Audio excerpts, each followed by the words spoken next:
మే 16, 2025 current affairs ఈ వీడియోలో చూద్దాం. శుభాంశు శుక్లా జూన్ 8వ తేదీన రోదసీ యాత్ర చేయనున్నారు. యాక్సియం స్పేస్, నాసా సంయుక్తంగా చేపడుతున్న యాక్సియం 4 మిషన్లో భాగంగా ఆయన అంతర్జాతీయ అంతరిక్ష కేంద్రానికి వెళ్లనున్నారు. ఈ మేరకు ఇరు సంస్థలు ఒక అధికారిక ప్రకటనను విడుదల చేశాయి.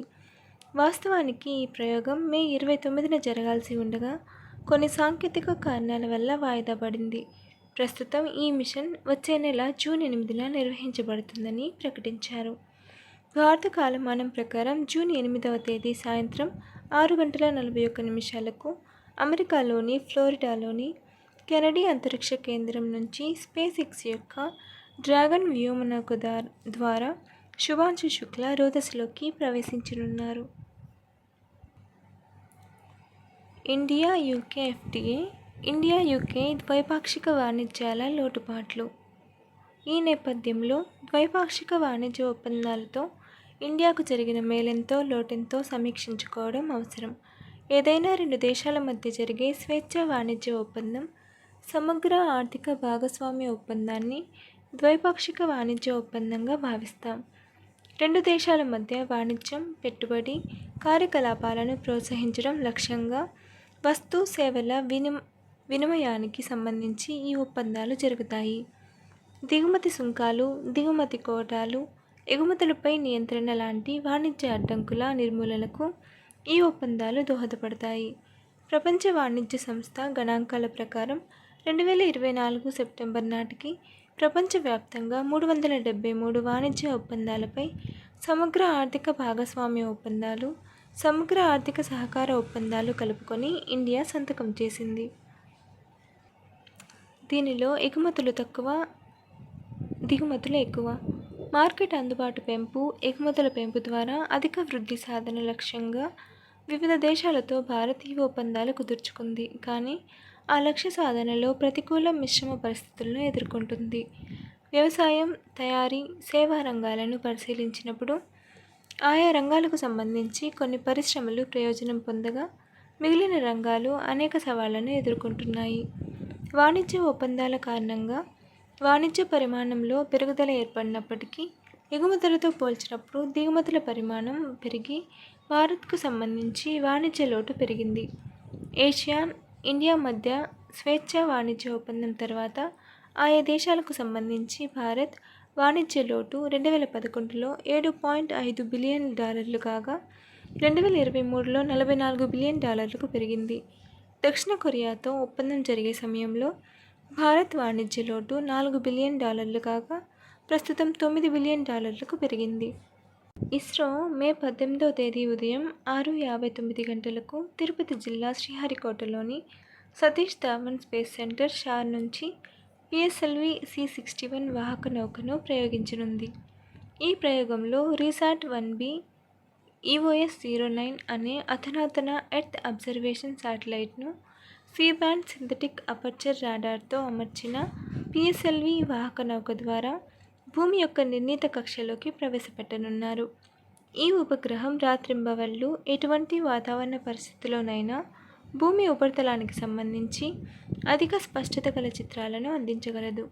దీని సహాయంతో నిఘా, పర్యవేక్షణ, భూభాగ విశ్లేషణ వంటి అనేక రంగాల్లో కీలక సమాచారాన్ని సేకరించవచ్చు. ఈ ప్రయోగం ద్వారా 1710 కేజీల బరువు కలిగిన EOS-09 రీసాట్-1B ఉపగ్రహాన్ని 529 కిలోమీటర్ల ఎత్తులోని కక్షలోకి ప్రవేశపెట్టనున్నారు. రీసాట్ సిరీస్లో ఇది 7వ ఉపగ్రహం. ఆపరేషన్ సింధూర్లో ఎయిర్ మార్షల్ అవధేష్ కుమార్ భారతి ఈయనెవరు ఇప్పుడు చూద్దాం. ఈ చర్యతో ఉగ్రవాదం పట్ల భారతదేశం యొక్క దృఢమైన వైఖరిని పాకిస్తాన్కు స్పష్టంగా తెలియజేసింది. ఈ ఆపరేషన్లో భారత వైమానిక దళం కీలక పాత్ర పోషించింది. దీనిని ప్రధానమంత్రి నరేంద్ర మోదీ స్వయంగా అభినందించారు. వెలుగులోకి వచ్చిన ఎయిర్ మార్షల్ భారతి. ఈ వైమానిక దాడుల్లో అందరి దృష్టిని ఆకర్షించిన వ్యక్తి ఎయిర్ మార్షల్ అవధేష్ కుమార్ భారతి. వైమానిక దాడుల గురించి మీడియాకు వివరాలు అందించింది ఈయనే. కాల్పుల విరమణ సమయంలో ఆయన మరింతగా వార్తల్లో నిలిచారు. ఆయన తల్లిదండ్రులు కూడా ఈ ప్రతిష్టాత్మక ఆపరేషన్లో తమ కుమారుడు పాల్గొన్నందుకు గర్వంగా ఉన్నారు. సుప్రీంకోర్టుకు 14 సూటి ప్రశ్నలు సంధించిన రాష్ట్రపతి ద్రౌపది ముర్ము గారు. ఆ 14 ప్రశ్నలని మనం క్లుప్తంగా తెలుసుకుందాం. బిల్లులకు ఆమోదముద్ర విషయంలో ఏకంగా గవర్నర్లు రాష్ట్రపతికి కాలపరిమితి విధించడమేంటని సుప్రీంకోర్టుపై రాష్ట్రపతి తాజాగా ప్రశ్నల వర్షం కురిపించారు. సర్వోన్నత న్యాయస్థానం వెలువరించిన అత్యంత కీలకమైన తీర్పుపై ఇలా రాష్ట్రపతి విస్తృత స్థాయిలో స్పందించడం, నేరుగా సుప్రీంకోర్టునే స్పందన కోరడం ఇటీవలి కాలంలో ఇదే తొలిసారి. సుప్రీంకోర్టు వెలువరించిన తీర్పులపై సందేహాలు వెలుబుచ్చుతూ ప్రశ్నలు సంధించడం కూడా ఇదే తొలిసారని న్యాయరంగ నిపుణులు అభిప్రాయం వ్యక్తం చేశారు. రాష్ట్ర అసెంబ్లీలు పంపిన బిల్లులపై రాష్ట్రపతి నిర్ణయం కోసం గవర్నర్ రిజర్వ్లో ఉంచిన నేపథ్యంలో అలాంటి బిల్లులపై 3 నెలల్లోగా రాష్ట్రపతి తన నిర్ణయాన్ని తెలపాల్సిందేనని ఏప్రిల్ 8వ తేదీన సుప్రీంకోర్టు ధర్మాసనం కీలక తీర్పు వెలువరించడం తెలిసిందే. ఆ 14 ప్రశ్నలు. ఫస్ట్ వన్, ఆర్టికల్ 200 ప్రకారం తమ వద్దకు వచ్చిన బిల్లులపై గవర్నర్ రాజ్యాంగబద్ధంగా ఏ రకాలైన నిర్ణయాలు తీసుకోవచ్చు. సెకండ్ వన్, బిల్లులపై అన్ని రకాల ఆప్షన్లను ఉపయోగించుకుంటూ నిర్ణయాలు తీసుకునే క్రమంలో రాష్ట్ర మంత్రి మండలి ఇచ్చిన సలహాలు, సూచనలకు గవర్నర్ ఏ మేరకు కట్టుబడి ఉండాల్సిన అవసరం ఉంది. థర్డ్ క్వశ్చన్, స్వీయ విచక్షణాధికారంతో గవర్నర్ తీసుకునే నిర్ణయాలను రాజ్యాంగంలోని ఆర్టికల్ 200 ప్రకారం ఎంత మేరకు న్యాయసమ్మతమైనవిగా భావిస్తారు. క్వశ్చన్ నెంబర్ 4, ఆర్టికల్ 200 కింద గవర్నర్ తీసుకున్న నిర్ణయాలను సుప్రీంకోర్టు ఆర్టికల్ 361 కింద న్యాయ సమీక్ష జరుపుతుందా? రాజ్యాంగబద్ధంగా తీసుకున్న నిర్ణయాలను ఏ విధంగా సవాల్ చేయగలదు. ఫిఫ్త్ క్వశ్చన్, గవర్నర్ ఇంతకాలం లోపే నిర్ణయం వెలువరించాలని రాజ్యాంగంలో ఎలాంటి ప్రస్తావన లేకపోయినా మీరెలా గవర్నర్ను ఫలానా కాలపరిమితిలోపే నిర్ణయం చెప్పాలని ఆదేశించగలరు. ఆర్టికల్ 200ను ఈ తరహాలోనే వినియోగించాలని మీరెలా దిశానిర్దేశం చేయగలరు. సిక్స్త్ క్వశ్చన్, ఆర్టికల్ 201 ప్రకారం తనకు దాఖలు పడిన విచక్షణాధికారాలను ఉపయోగించి రాష్ట్రపతి వెలువరించిన నిర్ణయాలు ఏ విధంగా న్యాయ సమీక్ష పరిధిలోకి వస్తాయి. క్వశ్చన్ నెంబర్ 7, రాష్ట్రపతి ఫలానా కాలపరిమితిలోపే నిర్ణయం వెలువరించాలని రాజ్యాంగంలో ఎలాంటి కాలావధి ప్రస్తావన లేకపోయినా బిల్లుల విషయంలో మీరెలా రాష్ట్రపతికి కాలపరిమితిని విధిస్తారు. ఆర్టికల్ 201ను ఈ తరహాలోనే వినియోగించాలని రాష్ట్రపతికి ఏ అధికారంతో ఆదేశాలు ఇచ్చారు. ఎయిత్ వన్, రాష్ట్రపతి సమ్మతి కోసం ఏదైనా బిల్లును గవర్నర్ పెండింగ్లో పెడితే ఈ బిల్లులపై నిర్ణయం తీసుకునేందుకు రాష్ట్రపతి సుప్రీంకోర్టును సూచనలు, సలహాల కోసం సంప్రదించాలా? ఒకవేళ సంప్రదించిన కోర్టు ఇచ్చే ఆ సలహాలు, సూచనలను ఖచ్చితంగా పాటించాల్సిన అవసరం ఉందా. నైన్త్ వన్, బిల్లులకు సంబంధించి గవర్నర్ కానీ రాష్ట్రపతి కానీ తీసుకున్న నిర్ణయాలు చట్టంగా మారేలోపే ఆ నిర్ణయాలను కోర్టు న్యాయ సమీక్ష జరపవచ్చా? చట్టంగా మారబోతున్న బిల్లులోని అంశాలపై కోర్టు మధ్యలోనే తీర్పులు ఇవ్వవచ్చా.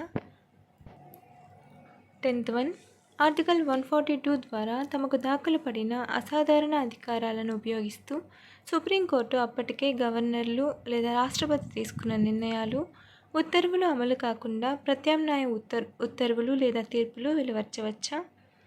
11th వన్, రాష్ట్ర శాసనసభలో ఆమోదం పొందినా సరే గవర్నర్ ఆమోదించని లేదా ఆమోదం పొందని బిల్లును చట్టంగా అమలు చేయొచ్చా.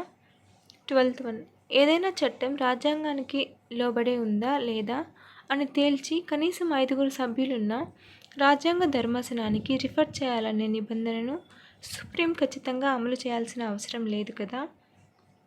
13th వన్, ఆర్టికల్ 142 ప్రకారం సుప్రీంకోర్టుకు దాఖలు పడిన అధికారాలు కేవలం చట్టాలు ఏ విధంగా అమలవుతున్నాయి, ఇవంటి విధానపర నిర్ణయాలకే పరిమితమా లేదంటే పరిపాలన, చట్టాల కూర్పు వంటి న్యాయస్థానాలేతర అంశాలకు విస్తరించాయా.